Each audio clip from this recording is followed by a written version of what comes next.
हम खबर देंगे आपको। अमरीका और इसराइल के ईरान पर हमले जारी हैं तो दूसरी जानिब ईरान भी जवाबी कार्रवाइयों में मसरूफ है। अमरीकी सेंट्रल कमान ने ईरान के खारिज जजीरे पर बड़ा फ़ज़ाई हमला किया है। अमरीकी सदर डोनाल्ड ट्रंप कहते हैं हमले में ईरान के तमाम फौजी अहदाफ तबाह कर दिए गए। इखलाकी वजूहात की बिना पर खारिज जजीरे की ऑयल तनसीबात को निशाना नहीं बनाया। ज़रूरत पड़ी तो ईरान की ऑयल इंफ्रास्ट्रक्चर को भी निशाना बनाया जा सकता है। दूसरी जानिब पासदारान इनकलाब ने बगदाद में अमरीकी एम्बेसी को निशाना बनाया है। कतर में अल उदैद एयरबेस को भी निशाना बनाया गया। इसी पर मज़ीद बात करने के लिए हमें ज्वाइन किया है माहिर बैन अल-अक़वामी उमूर डॉक्टर सुंदस मुस्तकीम साहिबा ने। डॉक्टर साहिबा, शुक्रिया आपके वक्त का। डॉक्टर साहिबा, हम देख रहे हैं कि कई रोज़ बीत चुके हैं अब, और ये जंग जिस शिद्दत के साथ जारी है, आने वाले हर दिन में इसकी शिद्दत में इजाफा हो रहा है, हमले मज़ीद एक्सट्रीम हो रहे हैं। किस तरफ जाते हुए देख रही हैं आप इस तमाम सूरत हाल को?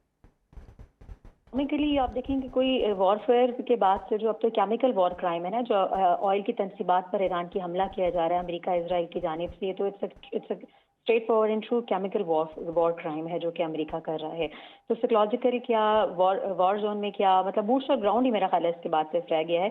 और अभी जो हमास की जानिब से, जो हमास ने ईरान से अपील की है कि मशरिक़ वस्ता में पड़ोसी ममालिक पर हमले ना किया जाए, उनको निशाना ना बनाया जाए, तो विजन पे जनाब कि हमास की बात जो है वो मतलब इन सेंस को थोड़ी सी वेटेज मिले और ना किया जाए, लेकिन हिज़्बुल्लाह की जानिब से और ईरान की जानिब से भी बयानात का सिलसिला और मिसाइल दागे जाने का सिलसिला भी वैसे ही एग्रेसिव है जैसे कि खुद अमेरिका की जानिब से है।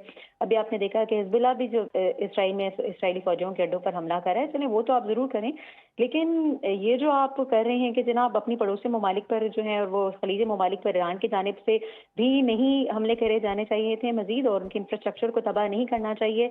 और ईरान, हमास ने अच्छा किया, एज ए सालसी किरदार बीच में अदा किया, और इसराइल की जानिब से भी सिलसिला थमने वाला नहीं है। लेकिन अब ये सारी सूरत हाल तो नहीं रुकने वाली है। अब अगर ये जो ऑयल की गेम शुरू हो गई है, ऑयल गैस की, कि अमेरिका जो है वो परमिशन दे रहा है जनाब उन ममालिक को, इंडिया जैसे ममालिक को जनाब, जिसको सख्ती से मना कहते हैं रशिया से आपने ऑयल नहीं लेना, अब तरस खाकर उन ममालिक को, भारत जैसे मुल्क को भी तरस खाकर जो है वो जनाब परमिशन दी जा रही है कि ठीक है आप रशिया से ऑयल खरीद लें। तो ये जो अपना स्टेटमेंट बदलने पर जो है अमेरिका आ गया है जनाब, कि पहले वो मना करता था, टैरिफ आयद कर देंगे, ये कर देंगे, वो कर देंगे, शदीद टैरिफ भी भारत के ऊपर आयद किए थे अमेरिका ने कि कहीं वो रशिया से ऑयल ना खरीदे। और अब हरमास की स्ट्रेट ऑफ हॉर्मुज़ की पाबंदी के बाद जो है अब अमेरिका खुद जो है वो इजाज़त दे रहा है कि ठीक है आप रशिया से ऑयल खरीद सकते हैं। तो मेरा ख्याल है ये जो ऑयल की कमी है, ये तेल की कमी इस दुनिया को जंग रोकने की तरफ राग़िब कर सकती है, वरना ये मिसाइल दागे जाने का सिलसिला तो दोनों तरफ से जो है नियर फ्यूचर में नहीं नजर आ रहा, जबकि हिज़्बुल्लाह ने भी साफ कह दिया हम तो अगले 10 साल भी जंग कर सकते हैं। और हिज़्बुल्लाह के लीडर ने साफ कहा है कि मुझे मारने मरने का जो ख्याल है, इनको जो टारगेट सेट करने का, ये भी ख्वाब ख्याल है, ये मुझ तक भी नहीं पहुंच सकते हैं। सो ईरान तो बहुत बड़ा क्लियर और वोकल है जनाब, हम तो अगले 10 साल भी जंग कर सकते हैं।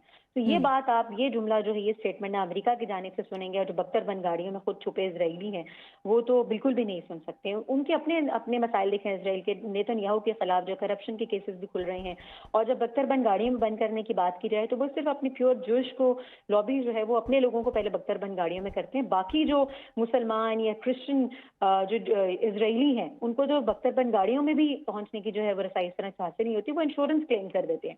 पिछले साल भी इसराइल ईरान कॉन्फ्लिक्ट में यही हुआ था कि नेतन्याहू के खिलाफ इंश्योरेंस क्लेम कर दी कि अगर आप हम बख्तरबंद गाड़ियों में जो है नहीं हमें छुपने दे रहे, आखिरी जोश छुप रहे हैं, तो हमें अपने लाइफ इंश्योरेंस दें। तो वो तो उससे नहीं निमट सके थे। तो इसराइल के अपने अंदर ये सारे मसाइल हैं, अमेरिका के अपने अंदर ये मसाइल हैं, तो ना सिर्फ उनके अपने अंदर के मसाइल, और पूरी दुनिया में ईंधन की कमी जो शदीद खौफनाक हद तक हम देख रहे हैं कि मजीद आने वाले दिनों में हो सकती है, वही इस जंग को रोक सकती है। ये जो मिसाइल और ड्रोन दागे जाने की जंग है, ये तो बिल्कुल भी नियर फ्यूचर में रुकने का सिलसिला जो है वो नजर नहीं आ रहा। बिल्कुल ठीक है, कशीदगी तो बढ़ती जा रही है। डॉक्टर साहिबा, ये भी कहिएगा, हम देखा है कि जो मौजूदा सुप्रीम लीडर हैं ईरान के, उनकी जान की भी धमकी देते हैं सदर डोनाल्ड ट्रंप, तो इससे तो मज़ीद कशीदगी और जंग का ख़तरा बढ़ता है। और हमने जिस तरह से देखा कि ईरान ने तो अपनी पूरी एक चेन रेडी की होती है कि अगर खुदा न खास्ता एक शहादत हुई है, उसके बाद दूसरी होगी, तो तीसरा कौन इक़्तिदार संभालेगा, और तमाम चीज़ें ऑलरेडी प्लान्ड है। तो इस तरह की धमकियों को किस तरह से देखती हैं आप? करें तो और क्या करें वो, मतलब उसके उनके उनके तो फेस सेविंग के लिए अब कुछ नहीं बचे हैं। उनके तो बयानात भी इतने शकी और वजन में हल्के हैं کہ ان کے تو بیانات سے لوگ ان کا خود اب مذاق اڑانے پر آ گئے ہیں. پہلے وہ آیت اللہ خامنہ ای صاحب کو شہید کرنے کے بعد وہ سمجھتے تھے کہ معاملہ ختم ہو جائے گا. ایک نیا آیت اللہ خامنہ ای ان کے سامنے آ گئے ہیں. اب کیا کریں گے؟ اس کے بعد کوئی اور آیت اللہ خامنہ ای آ جائے گا. تو یہ تو سلسلہ تھمنے والا نہیں ہے. تو رجیم چینج تو خیر وہ نہیں کر سکے. یہ تو آؤٹ آف کوسچن، یہ تو ڈسکشن میں سے ہی بات نکل گئی ہے رجیم چینج کی. اب تو بات آ ہی آئل اور گیس کی گئی ہے نا، کیونکہ کسی بھی ملک کی اکانومی، سپر پاورز کی بھی جو اکانومی ہے وہ بھی تیل کی کمی سے جو ہے مطلب ایک حد سے زیادہ جو ہے وہ اس کو بیئر نہیں کر سکتی ہے. تو کب تک آپ اپنے تعلیمی ادارے بند رکھیں گے؟ کب تک جو ہے آپ اسٹریٹ آف ہارمز کو بند رکھنے کے؟ ابھی تو کبھی وہ ایران کی طرف سے دھمکی دی جا رہی ہے جناب ہم تو وہ لائنیں بچھا دیں گے اور پوری دنیا کا جو ہے وہ ڈیٹا وہاں سے، کیبل ڈیٹا وہاں سے ہو کر گزرتا ہے. تو آپ کا انٹرنیٹ کیا، آپ کا اے آئی کیا، آپ کی ٹیکنالوجی کیا، آپ کا آئل یا گیس کیا، تو پوری دنیا کا سسٹم ہی رک جائے گا نا. اور سب سے بڑھ کر یہ ہوگا جناب کہ آپ کا ڈالر مزید گرے گا. اب بیرکس کی طرف سے جو برکس کی طرف سے جو ہے وہ آلریڈی اپنی کرنسی کو لانچ کرنے کی، چائنیز ین میں کرنسی لانچ کرنے کی جو ہم اتنے سالوں سے بات سن رہے ہیں، تو پھر یہی ہوگا الٹیمیٹلی ڈالر کا ریٹ مزید گرے گا، آئل مزید مہنگا ہوگا اور پھر برکس جو ہے وہ حاوی ہو جائے گا. ٹھیک ہے، تو امریکہ کدھر جائے گا؟ ٹھیک ہے، امریکہ کا ڈالر کدھر جائے گا؟ امریکہ کی کرنسی کتنی جائے گی؟ ویسے بھی یہ جو ایک امیج تھا ایک سپر پاور امریکہ کے کہ یہ فائنینشلی بہت، یہ بھی اس میں کوئی صداقت نہیں تھی. تو یہ دنیا کے سامنے آہستہ آہستہ امریکہ کے ہر لحاظ سے جو نیکڈ ٹروتھ جو ہیں وہ منظر عام پر آئیں گے. تو ان کے پاس تو فیس سیونگ کے لیے بھی کچھ نہیں بچے گا. ابھی بھی ان بیانات میں کوئی صداقت نہیں. وہ ان کو ڈرا رہے ہیں جو کہ لوگ خود ڈرتے نہیں ہیں. ایک کے بعد دوسرے آیت اللہ خامنہ آ گئے، ان کے بعد تیسرے بھی آ جائیں گے. تو اب اگر کسی کو اپنی کرسی یا رجیم بچانی ہے تو خود ٹرمپ کو بچانی ہے. ان کے تو اپنے اتنے شیکی اور اتنے جو اسٹیٹمنٹس ہے کہ ہم یہ کر دیں گے وہ کر دیں گے. ہم نے تو مودی کے منہ سے بھی ایسے اسٹیٹمنٹ جو سنتے رہے، ہم تو ان کو ایزی نہیں لیتے. تو اگر آپ ٹرمپ بھی اپنا مودی والا حال کرنا چاہتے ہیں اور اس لیول پر آ کر گرنا چاہتے ہیں اپنے شیکی اسٹیٹمنٹ کی وجہ سے، تو گراؤنڈ از اوپن فار ہم. بالکل ایسے ہی، اور آپ نے بالکل درست فرمایا ہے. ہم دیکھتے ہیں کہ ٹرمپ کی ایک سٹیٹمنٹ ہی آنے والی نئی سٹیٹمنٹ سے میچ نہیں کری. یہ بھی کہے گا ڈاکٹر صاحبہ جیسے پاسداران انقلاب کی جانب سے قطر میں موجود العدید سمیت مختلف جو امریکی اڈے ہیں ان پر بھی ان کو اہداف کو نشانہ بنایا جا رہا ہے. شمالی عراق کی بھی اگر ہم بات کریں تو یہ جو دعوے ہیں آپ ان کو کس طرح سے دیکھ رہے ہیں؟ کر رہا ہے ایران تو جتنے بھی فوجی اڈے ہیں امریکی ان کو تو نشانہ بنا رہا ہے. اور آنے والے وقتوں میں آپ دیکھیں گے ایران یہی چاہتا ہے کہ پورے خطے میں تمام امریکی اڈوں سے پاک کیا جائے خطرے کو، اس خطے کو. اور ہم دیکھیں گے کہ اب خلیجی ممالک نے بھی تو اپنا لیسن لرن کر لیا کہ کوئی فائدہ نہیں ہے ان کو امریکی اڈے دینے کے. اپنے ہی مسلم ملک کے خلاف انہوں نے کیا اور وہی اب ان کو ہمارے جن سے تحفظ چاہیے تھا، ٹھیک ہے، ان سے انہوں نے تحفظ دیا نہیں، اور جن سے تحفظ دینا چاہیے تھا ان کے خلاف انہوں نے امریکی اڈے دیے ہیں. تو میرا خیال ہے ایران میک شور کر رہا ہے کہ بار بار کوئی جرت نہ کر سکے. یہ جو وشو سائیکل ہے بار بار سیریا پہ، بار بار لیبیا پہ، بار بار عراق پہ حملے کرنے کا، یہ ایران کے ساتھ امریکہ نہ کرے آنے والے کچھ سالوں میں، آنے والی دہائیوں میں. تو ایران چاہتا ہے کہ یہ جو امریکہ کی جو دھو زبردستی سے کبھی بھی کسی اسلامک کمزور ملک کے اوپر حملہ کر لیا جائے، کبھی بھی کسی رچ کنٹری کے اوپر اپنا اڈا کرے، تو وہ ایران اس چیز کو ختم کر رہا ہے لانگ ٹرم میں کہ نہ کسی اسلامک ملک میں آپ جو ہے وہ اڈا بنا سکتے ہیں، اور نہ ایران کو آپ سیریا، یمن، سوڈان، صومالیہ یا عراق سمجھیں. ٹھیک ہے کہ بار بار آپ حملہ کریں گے لبنان کی طرح تو وہ دیکھتے رہ جائیں گے.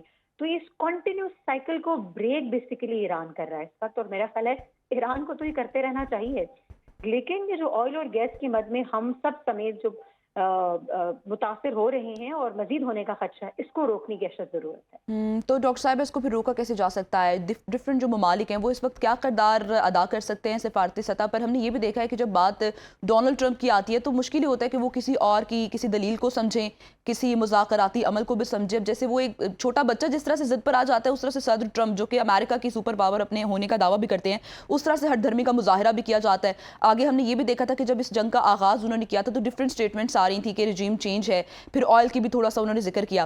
ہم دوسری جانب یہ بھی دیکھتے ہیں کہ مختلف تنصیبات کو تو نشانہ بنایا جا رہا ہے جو حالیہ حملے صدر ٹرمپ کی جانب سے کیے جا رہے ہیں، لیکن آئل تنصیبات کو جان بوجھ کے اگنور بھی کیا جا رہا ہے. تو یہ کس طرح کی پالیسی ہے جو ڈونلڈ ٹرمپ اس وقت اپنائے ہوئے ہیں؟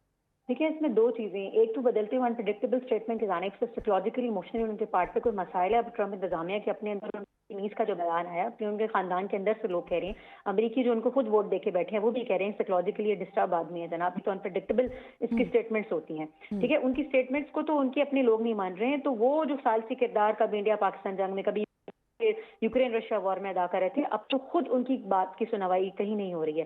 اب اگر ثالثی کردار ادا کرنا ہے جناب تو ओमान, कतर, पाकिस्तान, तुर्किया, वो ममालिक जिनकी तेहरान में बात सुनी जा सकती है, और इंटरनेशनल प्लेयर्स में सर्टेनली रशिया एंड चाइना, जो मैं वेरी फर्स्ट डे से बात करी। अब ये सारे ममालिक बैठेंगे under the supreme leadership of United Nations, एक पूरा इंस्टीट्यूशन है। अंतोनियो गुतरेस जो बेचारे सिर्फ उनकी बात भी जो है बयानात के तक होती है, तो यूनाइटेड नेशंस के चार्टर के अंडर जो है, I am not talking about board of peace जो कि बोर्ड ऑफ वॉर में बदल चुका है, ठीक है, यूनाइटेड नेशंस के स्टैब्लिश इदारे के अंदर ये तमाम ममालिक बैठेंगे। तो उधर ट्रम्प से बात की जाए और उधर ईरान से बात की जाए, ताकि ऑयल और गैस से पूरी दुनिया को मुतासिर होने से बचाया जाए। ठीक है, तो मेरा ख्याल है ये एक बोर्ड तश्कील दिया जाए जिसकी बात की सुनवाई हो सकती है, वरना ट्रम्प की तो बात तो अब कोई नहीं सुनने वाला है। कोई भी नहीं सुनने वाला। डॉक्टर साहब ये भी कहिएगा, वैसे जो डोनाल्ड ट्रंप है उनकी जानिब से स्टेटमेंट तो ये भी पास की गई है कि अगर ज़रूरत पड़ी तो मज़ीद जो ऑयल तनसीबात हैं उन पर भी हमला किया जा सकता है। तो आपको क्या लगता है कि इसमें कोई सदाकत हो सकती है जो गुज़श्ता रोज़ उन्होंने इंकशाफ किया? आप वो बूट्स और ग्राउंड तो ला नहीं सकते हैं, अमेरिका में इतनी सख्त नहीं है इस पर कि बूट्स और ग्राउंड ला सके, ना ईरान की जोग्राफी जो है वो इजाज़त देती है, उसका जो इलाका है कि मतलब आप समंदर से आए या आप कोई ज़मीनी रास्ते से आए कि आप बूट्स और ग्राउंड कर सकते हैं। तो वो यही कर सकता है, वो यही करेगा, और मेरा ख्याल है कि ये करने से जो ऑयल का नुकसान जो है वो ईरान के पार्ट पे कम और खुद अमेरिका के पार्ट पे ज़्यादा होगा। ठीक है, ये थ्रेट है, मतलब अभी तो उसमें कोई बहुत ज़्यादा सदाकत नहीं नजर आती, लेकिन अगर बिल्कुल ठीक है, ये थ्रेट्स हैं और हम देख रहे हैं जिस तरह से डोनाल्ड ट्रंप की गुज़श्ता रोज़ की भी स्टेटमेंट्स आपस में मैच नहीं करी, आने वाले दिनों में भी शायद कुछ ऐसा ही होना दिखाई दे रहा है। बहुत शुक्रिया डॉक्टर सुंदस मुस्तकीम साहिबा हमारे साथ मौजूद थी, माहिर बैन अल-अक़वामी उमूर, आपके वक्त का।